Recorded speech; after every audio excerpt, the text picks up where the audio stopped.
আমাকে নিয়ে যাবেন? এখন আমার ছেলে কোথায় চলে গেলেন? আপনার সঙ্গে আমায় নিয়ে চলুন। বুজুর্গ সন্তানগণ, বন হইতে কাষ্ঠই নেন, তিনটি অগ্নিকুণ্ড সাজিয়ে নেন। এই অগ্নিকুণ্ডে আমরা তিনজন প্রাণ বিসর্জন করব। এই বলে অগ্নিকুণ্ডকে প্রদক্ষিণ করছেন। আর এদিকে চিত্তপুর দেশ থেকে বাল্মীক মুনি সবকিছুই জানতে পারেন। জাহাজে এই সময়ের মধ্যে যদি সে থেকে প্রাণ রক্ষা না করতে পারে, আমার যুগল মিলন দর্শন করা হবে না। এই বলে বলে কইলেন, গমন সীতার নিকটে সে দিলেন দর্শন। এসে বলছে, মা তুমি তোমার দুই পুত্রকে নিয়ে কুটিরে যাও, আমি সবাইকে জীবিত করে দেব।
সকলে জীবিত হয়ে গেলেন।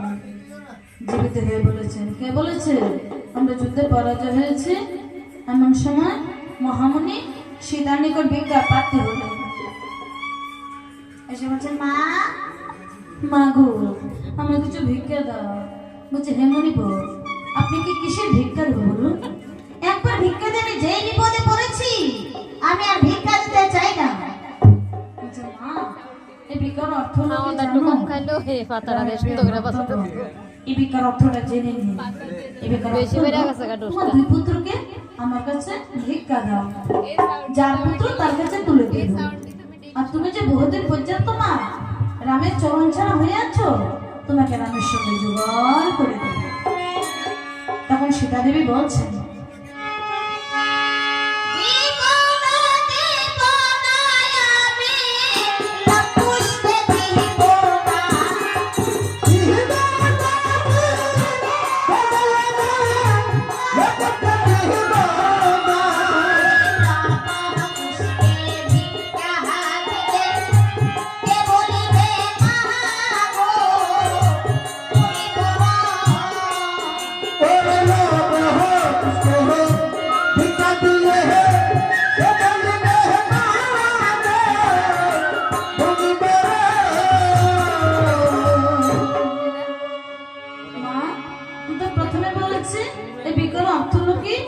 তখন সে সীতা দেবী লবকুশকে দিলেন মহামুনির হাতে। মহামুনি লবকুশকে নিয়ে বলতে লাগলেন, এবার আমি মাধব মাঝির ঘাটে যাই। মাধব রে, ও মাধব তাড়াতাড়ি এসো।